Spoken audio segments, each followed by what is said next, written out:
On this week's episode of Crowdfunding Nerds, we're joined by Christopher Cantero, a video game developer who has just launched a Kickstarter, High Fructose. The campaign's struggling, so we do some deep dives into troubleshooting whilst investigating how to use and leverage surveys in order to get actionable information to help you get across the finish line. Let's get into it. Game begin.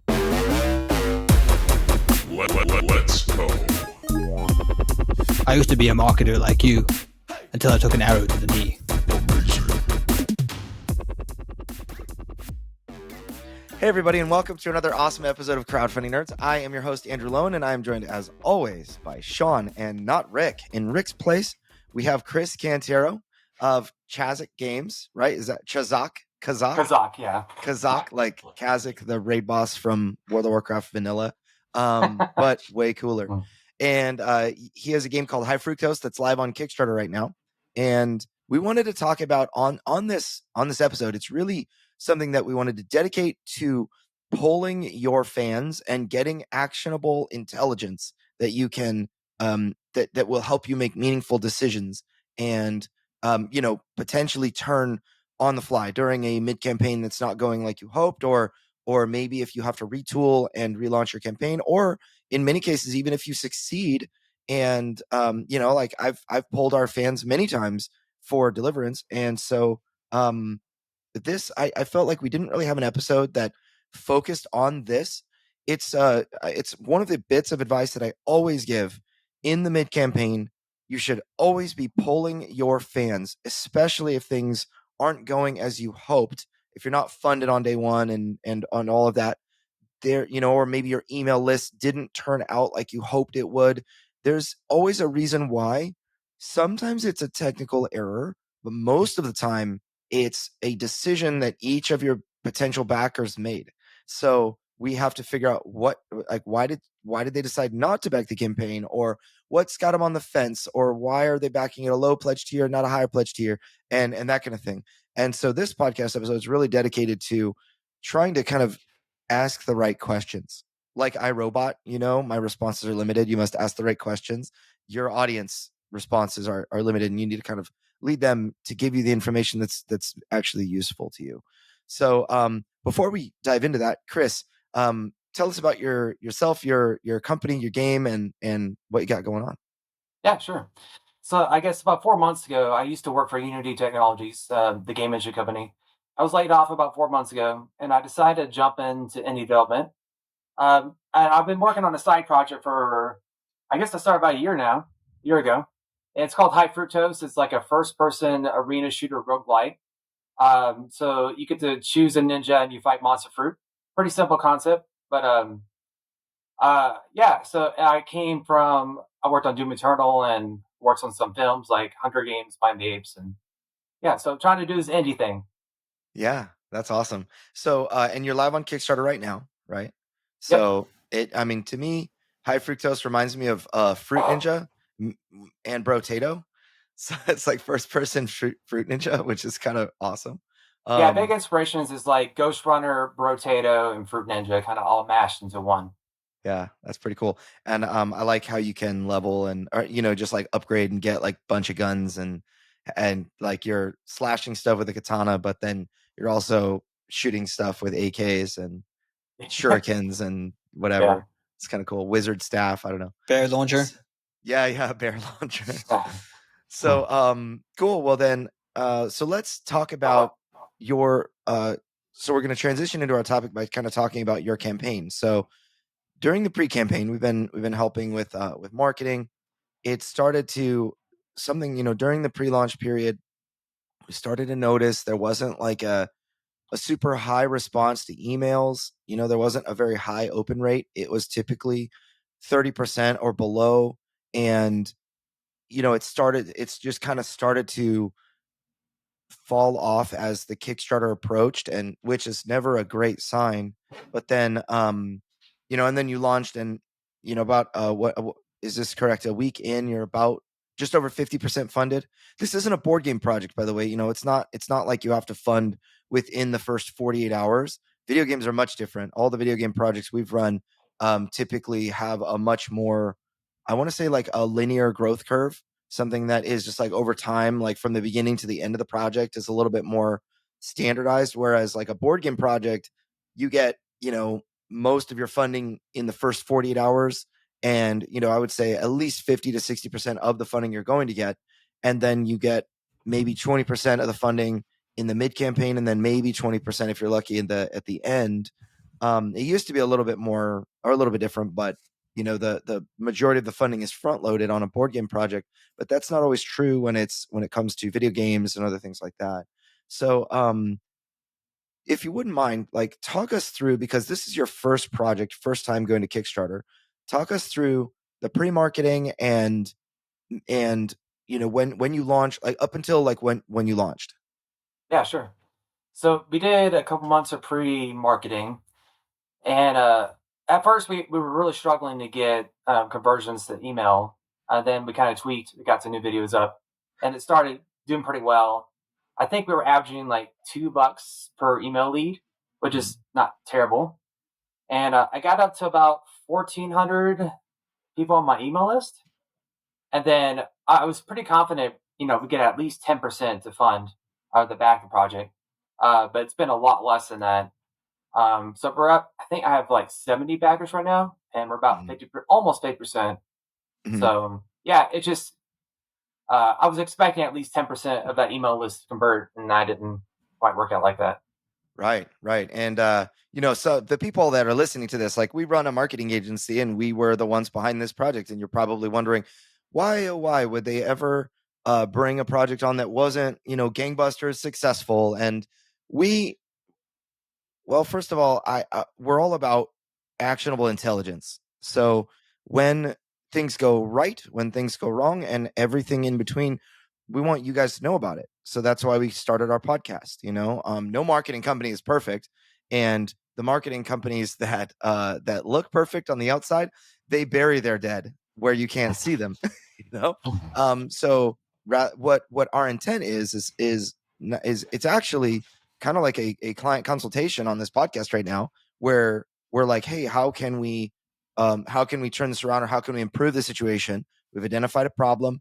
We're not abandoning our client. We're sticking with them and figuring out how can we fix it. And then at the end of the day, if we need to cancel and relaunch, or if we need to retool things, or whatever it is, that's what we're going to do. And so crowdfunding is not just you go and you spend the correct amount of money and then you press a button and you win.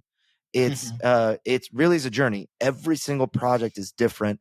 Every single creator will experience ups and downs, and certainly, a variety of funding situations. But video games in particular are challenging on Kickstarter. Whereas board games, I mean, you're likely to fund a board game if you on Kickstarter, much more likely than a video game project. It's because video games, like, as an indie creator, you have Steam and other outlets to kind of, well, I would say primarily Steam, in fact, to offload an indie idea and into the marketplace. And that's why video games, even though they're a much larger industry than board games, Kickstarter, board games, I want to say, is responsible for about 40% of Kickstarter's revenue, whereas video games are responsible for like 8%. Anyway, I thought I would issue that disclaimer, because I don't know, I don't want people to all of a sudden not use us for marketing. But is that like, I guess, how do you let's, I guess, diving into that beginning of the when there were problems early on, did you kind of, so we eventually fixed it because we got new marketing assets and that kind of thing. Did you feel like one of the biggest the big problem was that we didn't have the right videos to share? Like, in video games, a lot of the marketing assets that you use are video to show people what the game plays like, just a little clip or here or there. What was your experience like there? Yeah, I think we went through a couple different video clips, and then I think we were trying to figure out, like, what is this game, like, what kind of audience would like to follow this game. So I think it was a little bit exploration, like the who we're targeting and stuff like that as well. But we caught on pretty quickly. I think it was within 2 or 3 days we started getting the subscribers. Yeah. So, and we had the whole virtuous cycle thing happening. If, for those that aren't familiar, that's like when they go to a landing page, they subscribe to an email list, they get an email with a community link. And so for you, it's primarily Discord because video games in Discord, right? And and there were people that are joining and asking questions, and you even got streamers and things like that, right? Yeah. So, so yeah, what was your feedback, like your feeling going into, like, before the launch, let's say a month out from launch or something like that? What did you what did you make of the momentum at that time? The momentum was pretty strong at the very beginning. The first 4 hours, I was like feeling like, oh wow, we're gonna have fun within the first 24 hours. Like it was just really cruising at first, and then kind of quickly dipped off. So yeah. Yeah. So why did it dip off? That's a good question. I'm still wrestling with that myself, but The best questions are the simplest ones. yeah. Sean, did you have you were the one that was working on the ads, right? Briefly, then Jacob took them on, but I've really been focusing on the email sends and getting that all up and running. Yeah, I think. Yeah. I know in the beginning it was hard just landing a particular audience because there's so many avenues you can sort of go down. Do you target Fruit Ninja? Do you target things like Fortnite? Do you target FPS games, video games broadly? But I know generally the cover art is quite strong, and that seems to perform the best.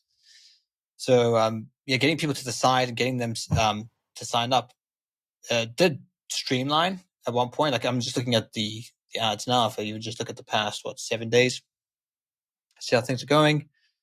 Yeah, click-through rate's decent. Cost per click's good. CPM's very low. Landing page conversion rate is good. So from what I can see here, just over the past 7 days, these particular ads are doing okay. So I think it's an element of, okay, where else, what other area can we look at in terms of optimizing things? Chris, how has your wish list been since you've launched? Have those gone up at all, or have they sort of just been just sort of regular? It's been pretty steady. Okay, so you might my not be wish getting. lists always get exponentially better, like during the festival or something like that. So I've been in one festival, I think just one, and it just went crazy bonkers. Like it went from like 10 a day to like 150 a day. So that was pretty cool. That's and awesome. then there's a PAX East coming up pretty soon. That's another festival I submitted for, and they're gonna let me know if I'm in the selection in a couple weeks or so. So Cool. Is that like a digital part of PAX East where, on Steam? yeah, so they have a online sort of thing, and then if you're selected, they'll actually set up a booth for you at PAX East, and you can show your game off there. That's kind of a big deal. So it's probably pretty hard to get in there and win that thing, or get a booth, right? Yeah, so you're supposed to upload like a video showing, like commenting on your game and explaining it, and it's been getting a lot of views, and it's hidden. Well, it was hidden, so I'm hoping they haven't said no yet, so we'll see. All right, well, we'll keep that in our prayers and our hopes as well. So Well, go ahead, when you Sean. launched on Kickstarter, did you see a significant increase in wish lists at all? No, not really. No. Okay. And then in terms of, I know you have a demo that's probably worth mentioning to folks that there is a playable demo that people can play. Did you have, is there a way for people to submit feedback after that demo? Yeah, so I have a link in there for my Discord, and then I'm encouraging people to submit feedback through Discord. Okay. Yeah, I just trying to work out if the launch on Kickstarter has sort of generated other results which aren't reflecting on the page. So, for example, you might not be getting backers, but people are showing interest in terms of their wish listing, or they're downloading your demo. So that was my next question. Have you seen an increase in demo downloads, or is that something that you can track? That's a good question. I've actually not looked into the amount of demo downloads. I'll have to look into that. There might be sort of this knock-on effect where people are showing interest, and then at the 48-hour mark, they might be jumping on. So if you're seeing an increase in downloads or wish lists, that's probably a healthy sign as well. So it's just trying to find out how to then get people from wish lists or from demo to them back. Yeah. Now, I think that one of the things that is probably the easiest conclusion to draw, and I would say in 90% or more of cases that I've experienced is the wrong conclusion, is that the game isn't good enough. This is something that is rather, I mean, especially for somebody that's not tied to the, the hard work that's been put in, or that doesn't have any vested interest in seeing a particular project succeed. It's rather easy to just kind of write something off and say, oh, that's not funded because it's not good enough. And Kickstarter is a marketplace that is, it's a capitalist marketplace that if people like what they see, they'll buy it. And if they don't like what they see, they won't buy it. And yet that's actually most often, as I said, not the case. In fact, for our company, we always screen projects because we don't want people to go to Kickstarter that are not ready. Or maybe a project that's just not right for Kickstarter. If you've got like a family party game that is meant for 5-year-olds, then you're probably not going to do very well on Kickstarter because that's not what the audience is there for. And so a lot of the time we counsel our clients, or potential clients, like, hey, we don't think this is a really great fit for Kickstarter. It's better if you were to like launch on Amazon, or maybe have a friends and family, thing, or maybe a very tiny Kickstarter, something like that. But then the projects that we bring on, like High Fructose, I thought, yeah, this could do well. I try not to be judgmental as far as, let's say, how well I expect it to do, or whatever the numbers will show those things. But I felt like High Fructose was a good project. I think that it's definitely Kickstarter worthy. I will say Kickstarter is a little more brutal than, especially on video games. But in addition, like the timing that we're experiencing, I think that there's, it seems like it's a little bit more feast or famine today than it was, a year ago on Kickstarter in regard to funding. You do have those big projects that get a lot of funding and that kind of thing, and then you have small projects that make it, but it just seems like there are more, we'll say, small projects that have a tougher time getting funding. But then you compound that with the fact that this is a video game and doesn't quite fund in the same manner that like a board game does. And I think the difference between funding and not is the amount of hustle that you have. So Yeah, I probably could have done a better job getting ready for Kickstarter. I was so focused on making the game feel good and the Kickstarter page and all the rewards and stuff like that. I kind of slacked in reaching out to streamers. So last couple of days, it's been emailing streamers, and I had some streamers back during the festival play it. It was very positive feedback. So I think if I could just find a couple good streamers, like it could give me a nice bump. So that's what my current goal is right now. That's awesome. And I think, that's one of the only weaknesses I think I see on your page is the lack of social proof, like kind of people outside of you and your circle saying that, oh yeah, I played this and this is great, or something like that. So definitely getting some streamers or trying to get some quotes as well. I know you have a press kit, as far as I remember. Is that correct? Yeah. So maybe reach out to different gaming websites, see if they will cover it, and even offer to be interviewed for, or even a text interview. It's something. So that might be another step you could do as well. Yeah. I was like, this whole process has been really interesting. I have a friend that launched a Kickstarter too, like a couple weeks before me. I've been following his game he's been working on this game for over 3 years. It's a beautiful looking game. Honestly, it looks way better than mine. But he's been struggling with Kickstarter as well, and I was really surprised. It's like this epic fantasy game. I thought it'd be fun day one, but yeah, it's an interesting market right now for sure. Yeah, I think that it's tough because it feels like just video games in general, but then that's more difficult. But then the market today, it's just more difficult. Like you get eyeballs on it, but then you have to be. It's like you have to be a little more compelling. And part of, I think, what I would say, the challenge has been with High Fructose is that we're kind of shooting from the hip with videos and other types of ads, and just trying to show people what the game does well. that's almost like an art in and of itself, right? So it feels like, because we weren't able to find a video that outperformed, like you said, Sean, the cover image looks really good. It's like this fox with like a ninja sword that's cut fruit, or that's jumping into fruit, or that's jumping away, and like all the fruits chasing him and stuff. And it looks really fun.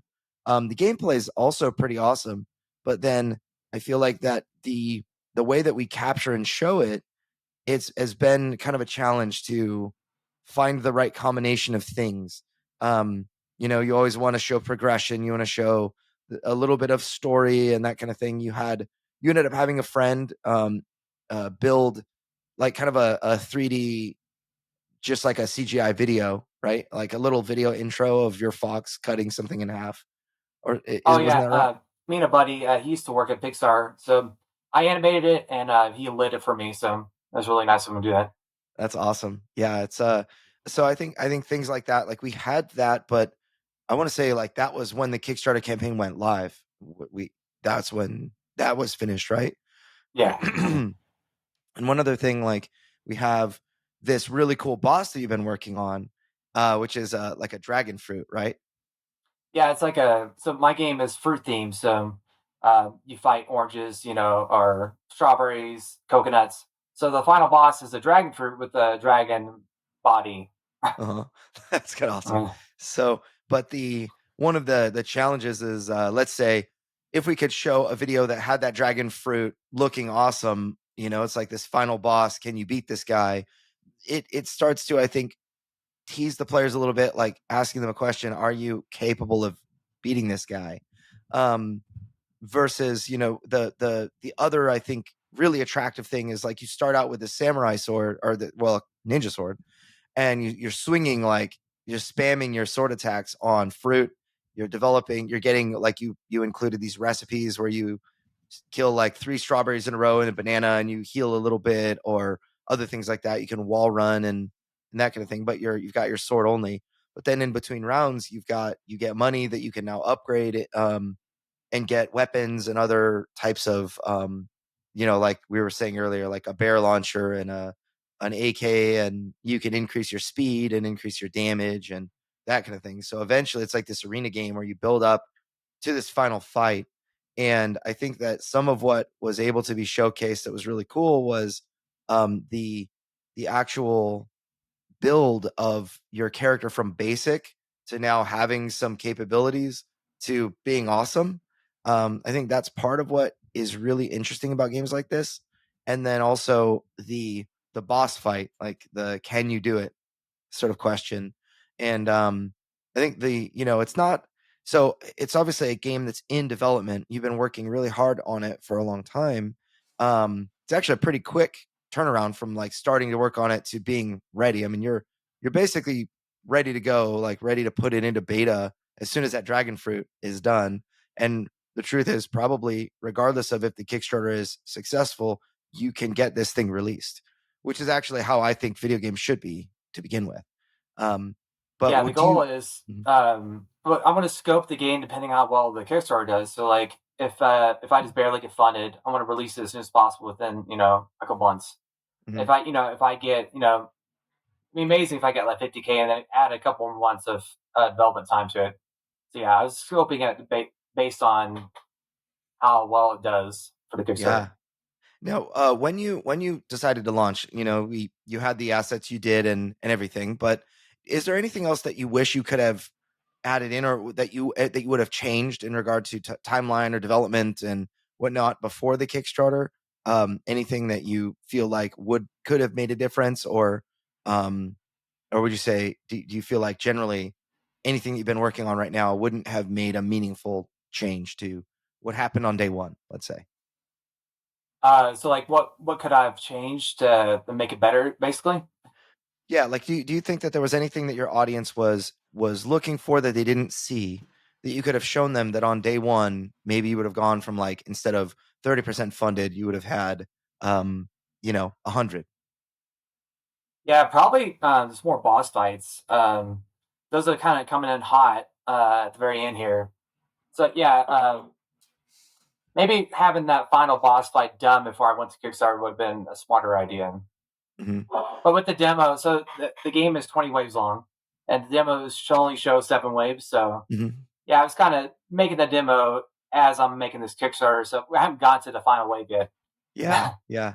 But then there's always this on the other side, I would love to, for example, with Deliverance, I would love to actually have the game entirely finished before I went to Kickstarter, but that's just not realistic, right? Like we have to eat, and money is finite and all of that, right? So there's always that kind of pulling on the other direction. So now when you launched on the first day, we did an email blast that went out, and it had a pretty dang low open rate. It made me think that a lot of emails maybe hit spam or that kind of thing. And it was a real, that was kind of the thing that I've not seen an email open rate that was that low for you. So it was it was a surprise.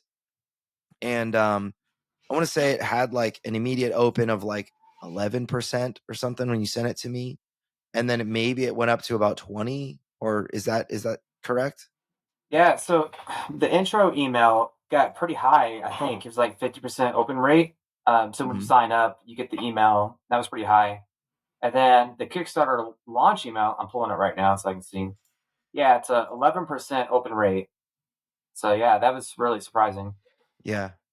What do you make of that, Sean? I'm just going to get it up here. The live email, let's see here. I'm seeing a 32% open rate. I think that 12.68 is the resend. Oh, okay. So so we send it out, and then like a day later we resend it to folks who don't open it. So the email number 5 is the live email, which got 463 opens, and then we resent it the next day, and that got 12%. So that's why it's lower. It's not because it's it's just been resent to a smaller audience and also a less engaged audience. But got it. So that makes sense. So now we had a 30% open rate for the live email, which is still I think that's low, because the live email is the thing that everybody, in theory, everybody should be waiting for. That's the one that everybody, 50% opens or whatever. It could be really high. What was the click-through rate for that first email? That live email, sorry. We got 3% clicked. Okay. So it seems somewhat low. And I feel like generally all around. And then we resent and we earned, you said 12% more opens and probably point something more clicks. What's the total number of opens? For the resend is 129, and then there was 12 clicks, so it was about 1%. Okay, so of the email list of like 1,400, we had 463 plus another, you said 129. About close to 50%, maybe 45% of those people that we acquired ended up opening the email, and there just wasn't the drive. And you ended up earning like 50 backers total, or is that right? You have something like 70 backers now? About 70, yeah. Okay.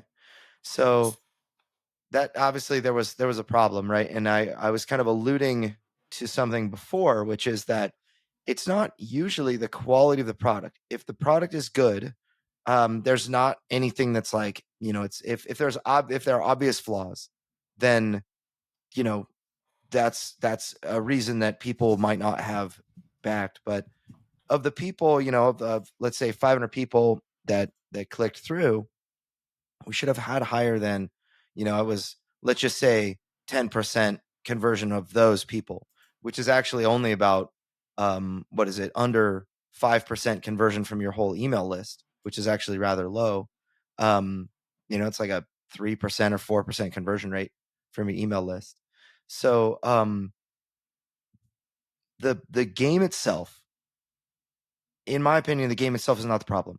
What most often is the problem is the offer.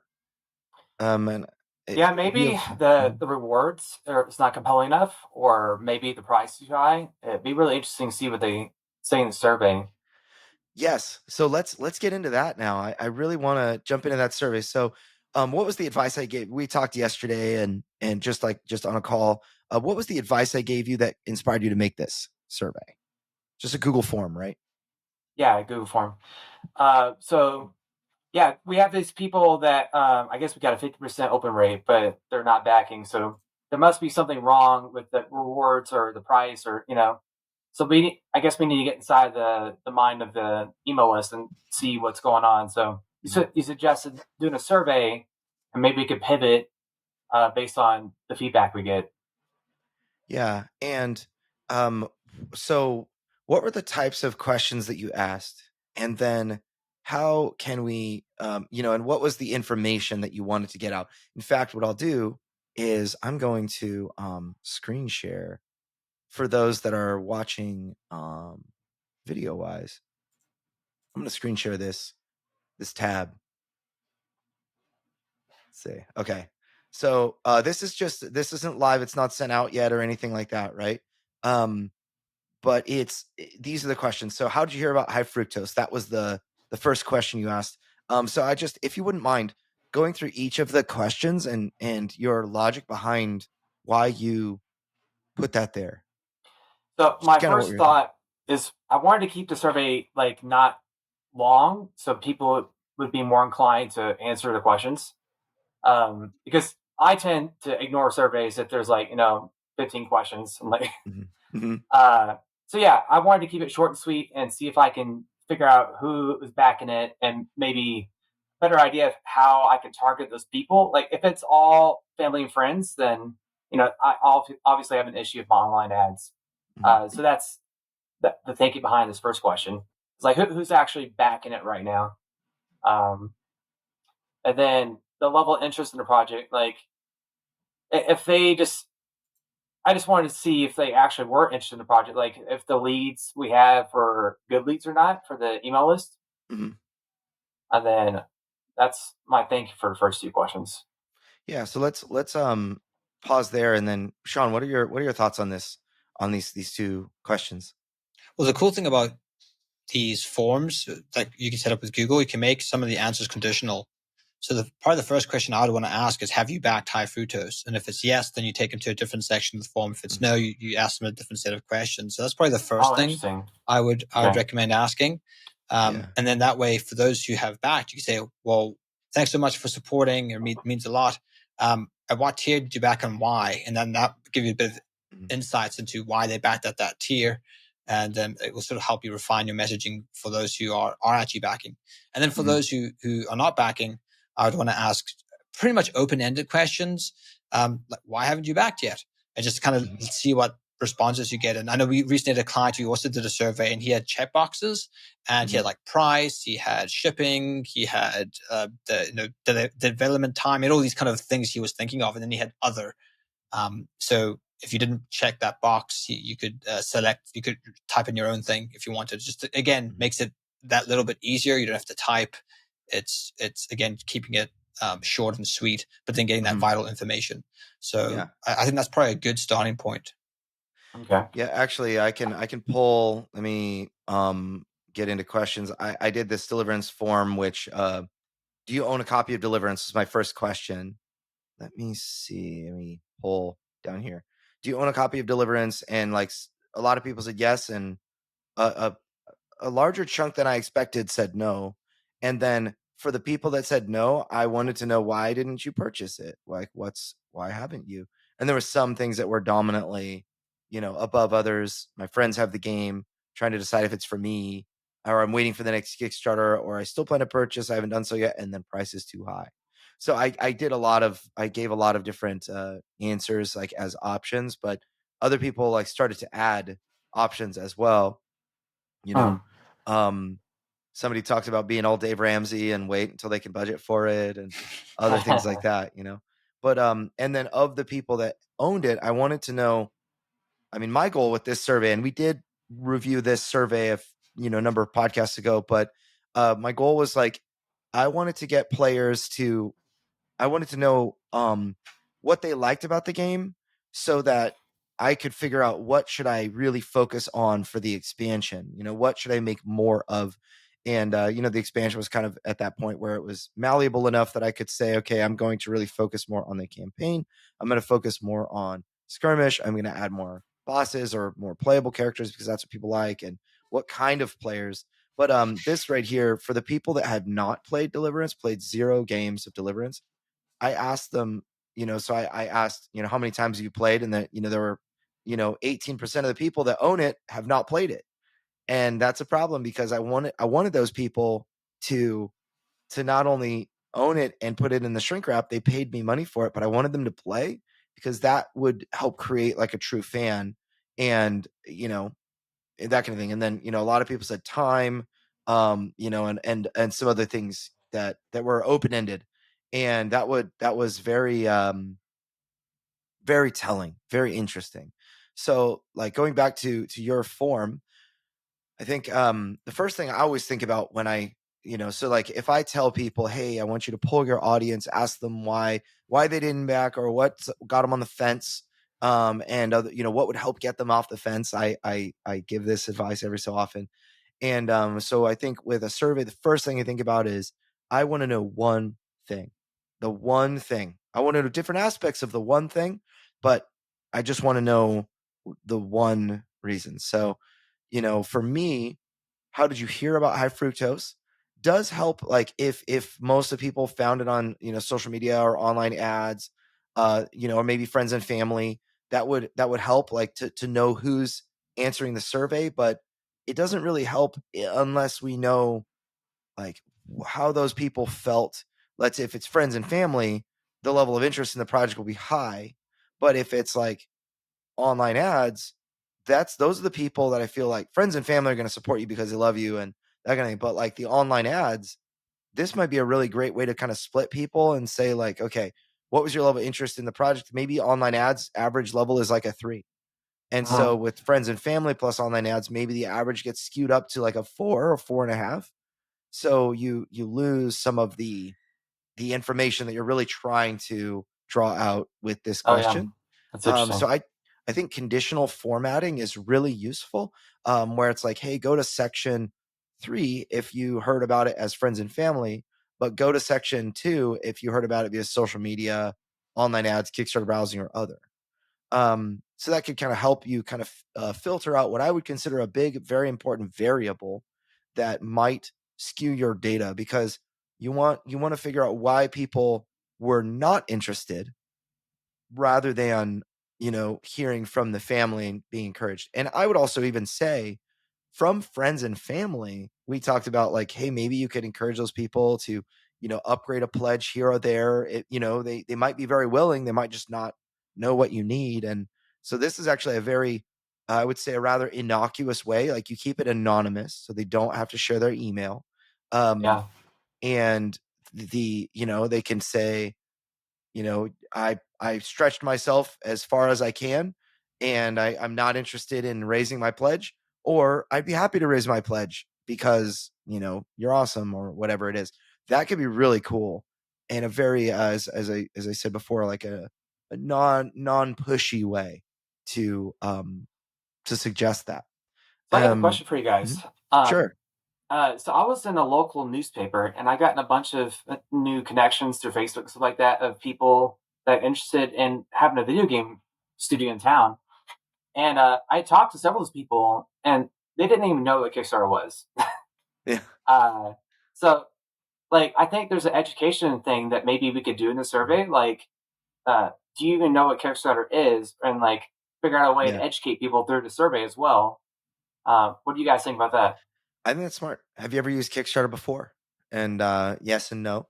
That's another way to kind of eliminate a variable that existed that we didn't really, that we didn't account for yet, right? In this current demo survey, I think friends and family finding a way to get their opinions separated from the group, and then finding a way to get the people that are just totally unfamiliar with what Kickstarter is separated out.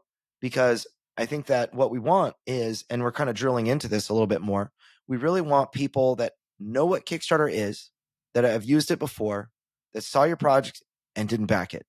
It's like, and they were considering to back it, but they didn't. Why did those people not want to back. And so what we're doing right now is like segmenting into the ideal, group of people that are kind of sitting on the fence, or maybe, decided not to back, whatever. And so let's continue on, like the reasons for not backing. Sean, do you prefer this to be open-ended, or do you prefer to have these bullets, or maybe even, like you said, check boxes? And then also, Chris, what was your rationale here? Like each of the things, were these like the things you could think of as to why somebody might not back? Yeah, those are all the reasons why I thought maybe someone might not back, and maybe we could pivot based on. So if it was like all the rewards were not appealing, maybe I could add a new reward tier that would appeal to more people, or that sort of thing. And Yeah. then if it was that one, maybe I could ask another question like, "Oh, what kind of reward would you want?" So Yeah. Yeah, no, I think that's a good section. Reasons for not backing. I like that you include other. So if it's not one of those, then they can insert something as well, or clarify. Yeah. They might select one. Have you So set it up so that they can hold on a select second. multiple ones? Might be helpful as well. not sure. Let me check. Yeah, you can like switch it to like check boxes so they can select Yeah. multiple.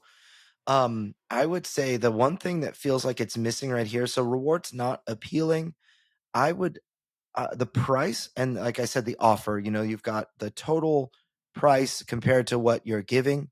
If that's not compelling enough, then that they might select rewards not appealing. But what particularly about that is not compelling? For example, we've got the so I'm in, by the way. I want to be a ninja master. So the Ninja Apprentice is $20. You've got 21 backers there. You get a digital copy on Steam and early access to the beta. Then you've got Golden Ninja, which is a little bit higher. You have 14 backers, which is, you get like a unique golden fox and sword. You get a digital soundtrack, early access, and you get credits and an exclusive backer roll in Discord. So this seems like the where you try to like upsell people into like reasonable pledges. So 20 is a standard, and you had people back, but then the $30 is like the upsell. And then you got 50, which you had actually more backers on this one, the Sapphire Ninja.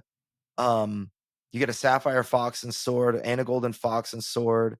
So you actually get in-game stuff, and which is pretty cool. Then you've got six backers and $100 pledge level. You've got 2 backers and $150 pledge level. You've got 0 backers at the $300 pledge level, which is the Ninja Legend, where it looks like you get to create a custom ranged weapon. 0 at the $500 pledge level. 1,000. You have 1 backer at the $1,000 pledge level, which correct me if I'm wrong, but that's family that right? Yeah, thanks, Mom. Appreciate it. That's awesome. And then and that's kind of the height. And then we also had a $200 pledge level, which you had 5 backers here. So it wasn't just me. I wasn't the only sucker, but that there are actually none left here. Yeah. So it seems to me like the $300 and $500 pledge levels are not like, they're not moving the needle. Maybe people would bump their pledge just to help you, friends and family wise, but it seems like the audience is like, that's kind of the the people who want to spoil themselves. They get that awesome Sapphire whatever is the custom melee weapon thing. And so I would actually, so you've got none left right here, limited quantity. I would probably add a few more of these, if those are actually selling, then that's an excellent thing that you could do. So maybe you need more melee weapons in the game. But so it's an option. But then it seems like the way I look at these pledge tiers, there were a lot of like higher pledge tiers that people didn't jump on. You had the 20, 30, 50 that were the most popular. And then you had some at which I'm not sure if there are more of the, of this Chief Slayer available. I don't think there's any kind of limited, but then you do have limited, at the higher tiers. Yeah. And so, it almost, almost feels like the higher tiers do you think maybe that there are too many higher tiers that kind of warded people off the Maybe. project? Yeah, those higher tiers have the biggest influence on the game, so I thought those might be more compelling. But Mhm. maybe I need to combine all those into like one. So it's like you get to design a weapon, and you get to design an item, and you get to do like help design a character. Maybe more options and less tiers might be Yeah. an option. Yeah. And then of course I always advise, on the other side, like be careful of scope creep where it's like they pay 300 and now you have like $1,000 worth of work to do, or Yeah. that kind of thing. But yeah, I mean, it may even be worthwhile to remove some of remove the 300 and remove the 500 if nobody is backing. Yeah. Or, you can always encourage people to, to I was like writing notes on my jump phone. in. I'm not ignoring you. Yeah, that's all good. So, but yeah, this gameplay looks kind of fun. So the reasons for not backing, I do think that it would be best to split it into multiple questions. The one specifically asking about the rewards. Did you feel like the rewards had a good value for the money, or that they cost too much? That would be a great question, I think. That would really kind of from the people that did not back, that would be a great question to ask them. So did you back the game? Did you not back the game? You asked the people that backed it different questions than the ones that did not. And you wanted to know, like, specifically the people that did not back, what was that, how did that work, right? So I think that's a really, really important piece of the puzzle. And and we could talk about that for a while, but man, what are your guys' thoughts on that? Yeah, I think that's really cool that you could split based on people's responses into different tiers. I didn't know about that. That'd be really helpful. Yeah. And I think I could actually probably jump into of my form if we wanted to look at this and show people how on video real quick. One thing I'll just mention quickly before you move on. You see at the very bottom it says submit. If you create different sections, that submit will be next. And sometimes when you get to the last section, people will think they've ended the survey and will forget to hit submit. So you want to, if you do set it up with different sections, just make sure that the final section where the submit button is, you just have, hey, thanks for doing the survey. Make sure to hit submit below, or hit submit below to complete the survey, so that people don't they don't complete the survey. They might fill it out and then close the tab without hitting the submit button. So they do need to hit that submit button. So that's one of the disadvantages of these Google Forms, is that if you have sections, you can kind of lose the clarity of hitting the submit button. Okay. Yeah. So I realized I didn't have this tab open while I was reviewing it for folks, but you've got these rewards on the right hand side for those watching video. We talked about it on audio, but if you want to, you can jump in and pause it here, at any one of these things. So yeah, let's talk about this. So I know this is not really the topic of the podcast, but I just wanted to say how appreciative I am of you guys. Like y'all are just good guys. You're not going to dump me for not having like a Rockstar campaign. And, these guys are a great group of folks that, they really care about your project. So thank you. Appreciate that. Seriously. Make sure to keep that one in. Editor, don't edit that out.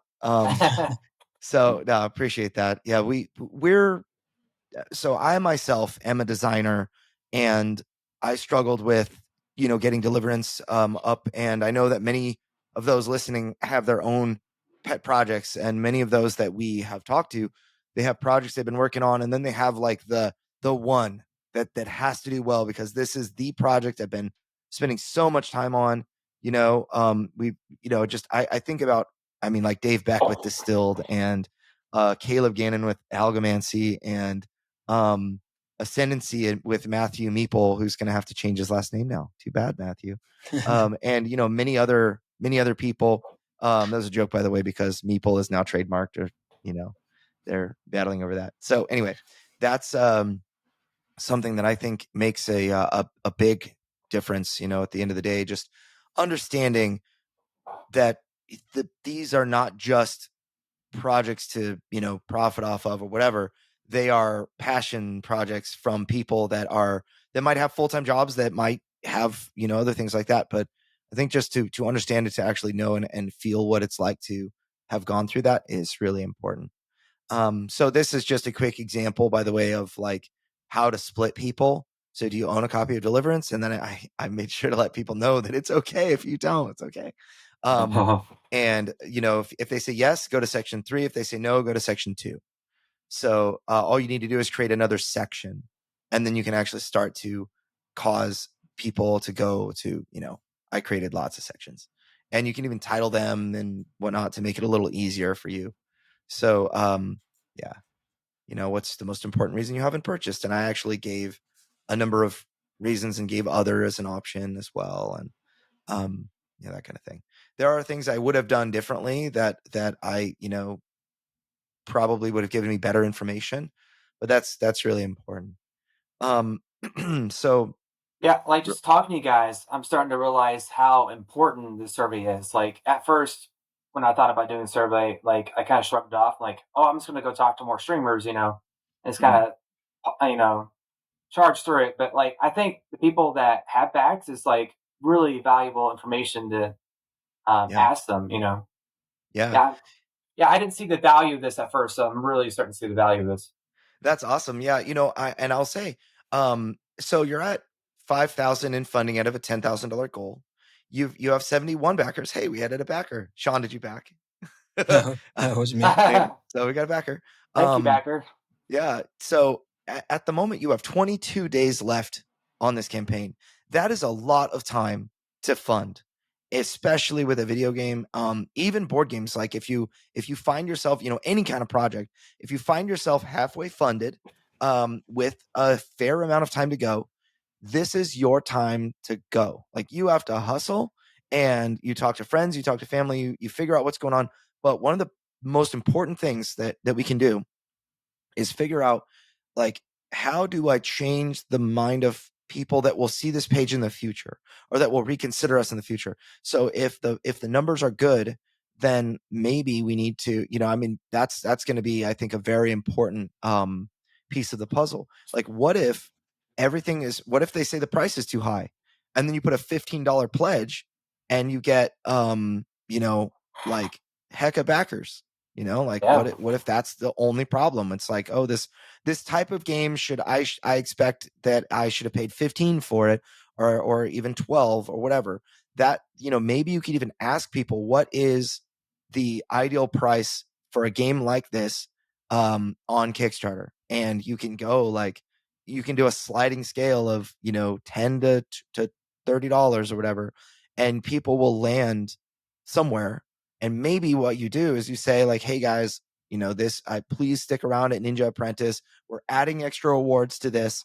That would be one of the easiest things to do, I would say, is to give a lower price, maybe a $15 price, and then add more value to the $20. I mean, if you add the Golden Ninja to the $20, you add the Sapphire Ninja to the $30, and then you give people the elephant at whatever, 50. That's going to be like access to the elephant. Or maybe, like, what you could do is give, like, in-game currency. Like, you always start with 100 gold or something. That's kind of like Game Genie, cheat code style. That might be pretty cool. But then you would build value in. You would not have to make more work necessarily for yourself, and you would give people more value than they had received before. So, it's definitely something to think about. But then what you can do in your survey, you can ask those people, like, would this make you more interested in backing? In fact, there's a survey that I did. Let me find, or like a question. Let's see. It's way down here. Okay. So, like, if we brought back the angel investor pledge, okay. So I asked 2 questions related to the price. It's like, what is, if more money equals more better, then what would you be willing to pay for the the expansion here? And we had half of our people selected between $100 to $130 for an all in, and then you had another half select higher than that, and then you had another quarter select higher than that. So you only had like 24%, 23.8 say that they're only interested in the $69 expansion with no add-ons. And so 75% of my people are in for $100 or more, which is huge, huge, huge. And then I asked this question: if we brought back like our really high pledge level, are they, will you be interested in backing at those pledge levels? And a lot of people, most people said these pledges are not for me.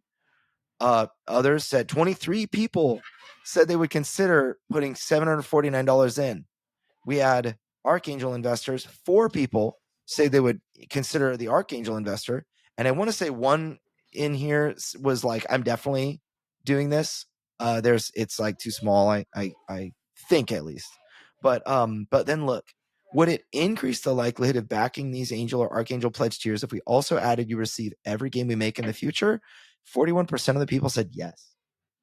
So that means that I could potentially, if I was willing to do this. I think that we decided not to, but this like, would it add value? Would it increase your likelihood of backing at this pledge tier if we did this or that? I think is a really good question. Just change the company from Learn Games to Learn Game, and then you say, well, yeah, that's all the games we make under Learn Games, not Learn Game. Yeah, that's probably going to go poorly for me. People will find where I live. So anyway, I think that's good. And then everybody who sees it, everybody who's on the email list, you can say like, we listen to you and we're making changes, and and you can just kind of appeal to people's desire to help, and you may actually sway people because you're making changes that they want. So I like that. And there's one other survey that I did very recently. Let me find this. So I did an expansion questionnaire for Deliverance, and I was like, you know what? Like so I wanted to know if I should keep the expansion at $69 price or go $89 and put more content in it. And we're still like aiming for the expansion all in of 100 to 130. So that's something I learned. Definitely doing that. But I asked 3 questions. Real simple. Should we add more than 5 angels to this expansion, assuming all the content is well tested and great? Yes, add more angels. And I told people like, this is going to make it more expensive. Or no, I only want 5 angels, and this leans towards less expensive. But there's no other. It's like, yeah, answer this, and it's brutal. The question is brutal. Like, do you want a cheaper thing with less stuff, or do you want more, a more awesome thing that costs more? Yeah. So should we add more than 5 angels to this expansion? Yes or no? And, I made sure people knew, like, if you say yes, that means it's more expensive. And if you say no, that means it's less expensive. So one of the biggest things people wanted was more angels. That was like their number one thing on their questionnaire that I asked before. It was like 436 respondents asked, what are the things that you want? Angels was like the number one thing.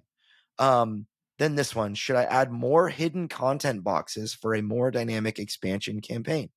And I said, the options were, yes, I want 4 to 6 boxes to open during the campaign, which leans toward the $89 cost. Or no, I only want 2 boxes in a basic campaign, which leans toward the $69 cost.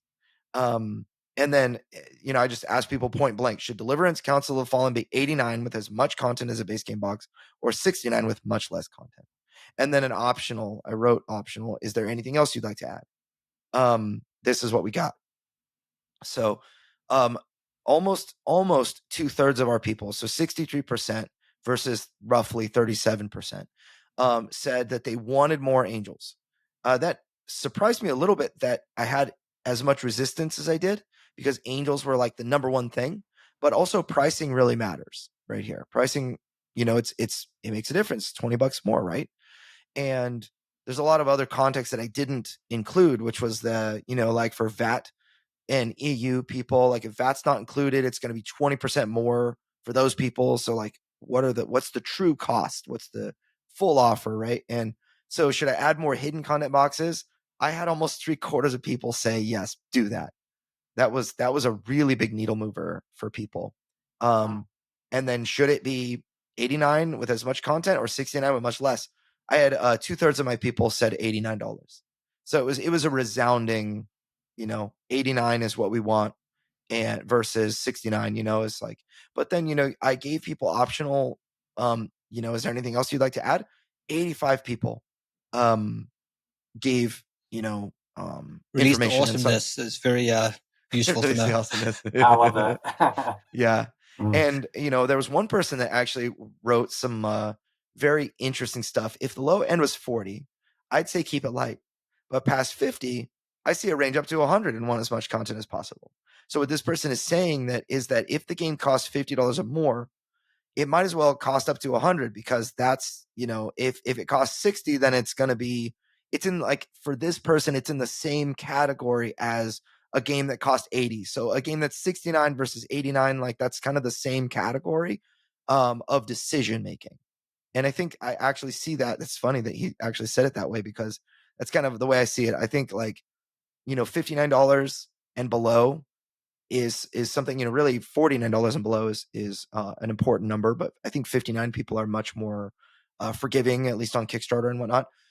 But then above that, it's like, if it's $60, if it's $99, like, it's the same level of decision making if I'm going to buy this or not. So yeah, so we've got a lot of so this guy's got a lot of money budgeted. Well, but yeah, there are people that are like, hey, look, it's not all positive. And they some people are saying, I'd like a smaller expansion now with another one coming down the pipeline. Or I think like the very first is like, I'd rather have fewer characters now and save them for a later expansion and invest those resources into a more thorough campaign instead.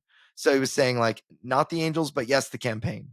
Right. And so a lot of really great stuff, just going through a lot of this, is very important. There were people that were saying, hey, I can't buy anyway right now.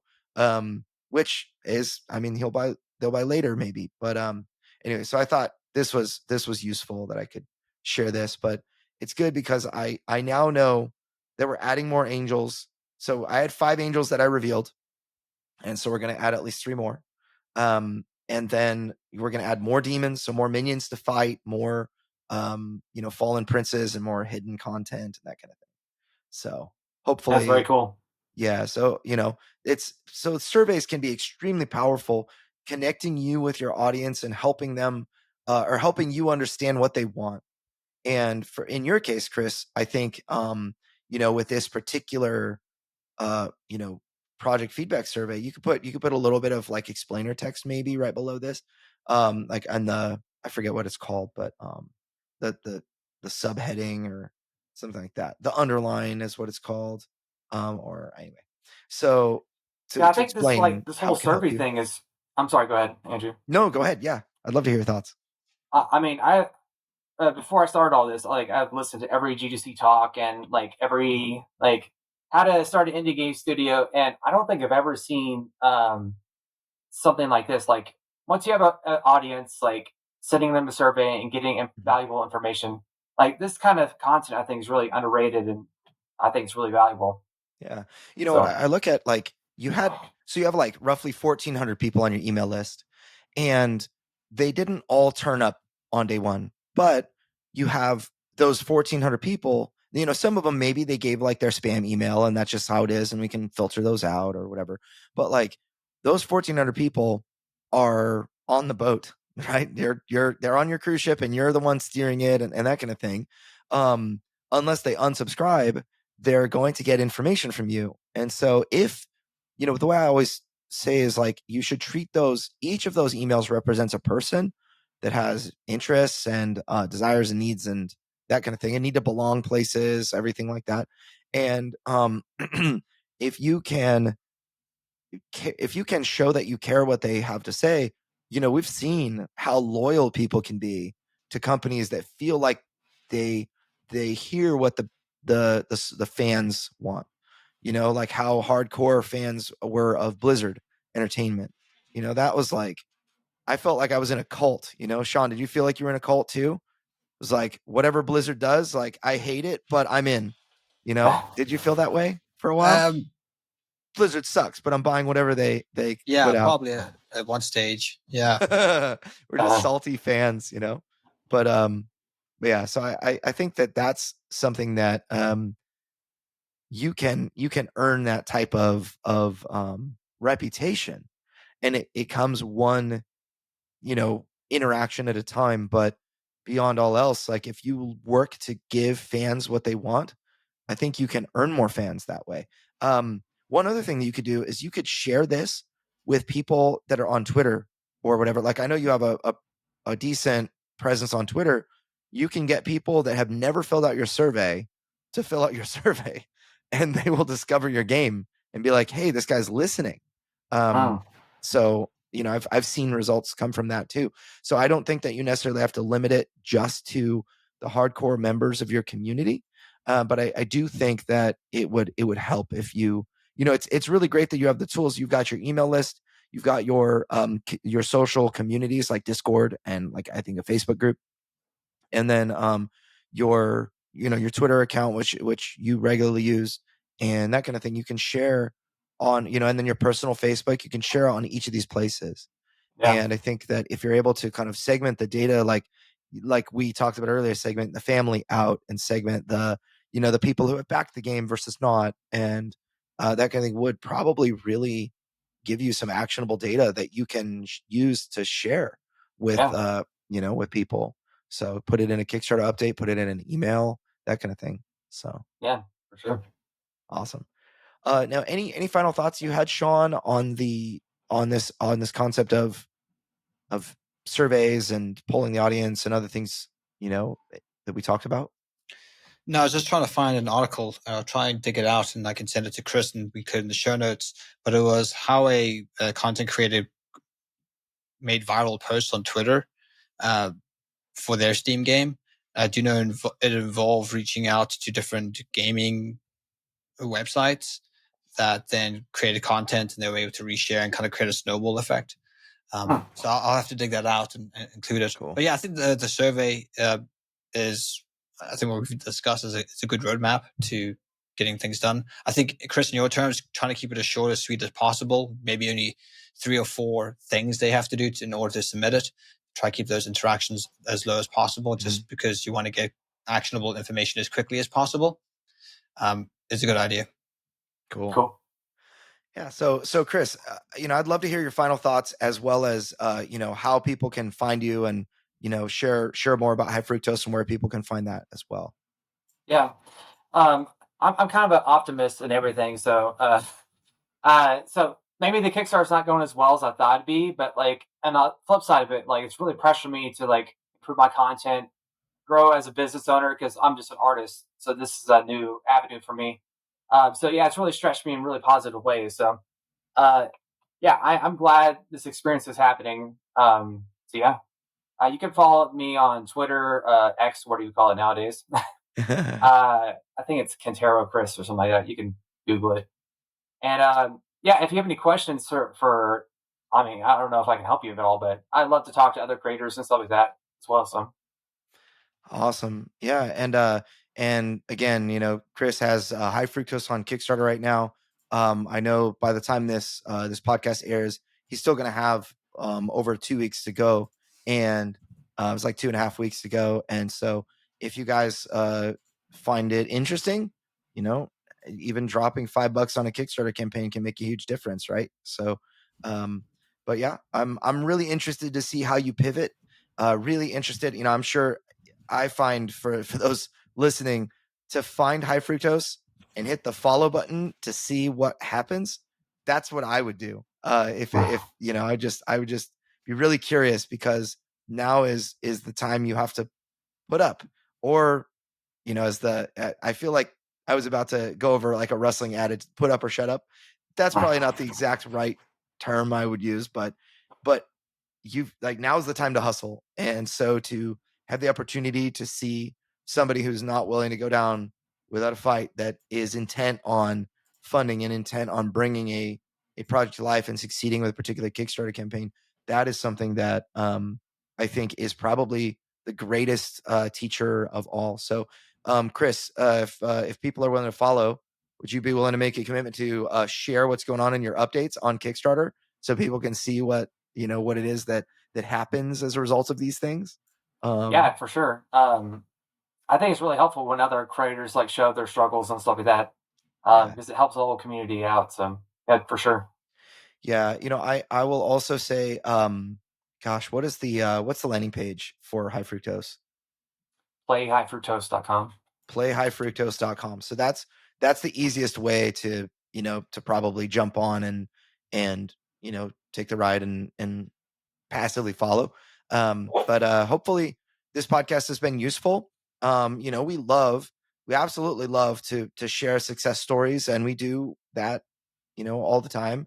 But I think it's really important to show, like, when you're in the trenches and you're dirty and because you're working hard and things aren't going the way that they that like you envisioned, like, how will you pivot and overcome, right? And so that's I think probably deserves to be talked about more than even success stories.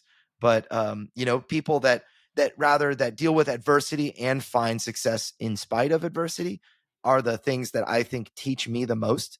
And actually, the truth be told, like in wrestling, I don't really remember many matches that I won. Maybe I remember big matches that I won, like in the finals of this tournament and whatever. But I'll tell you what, I remember almost every match that I ever lost.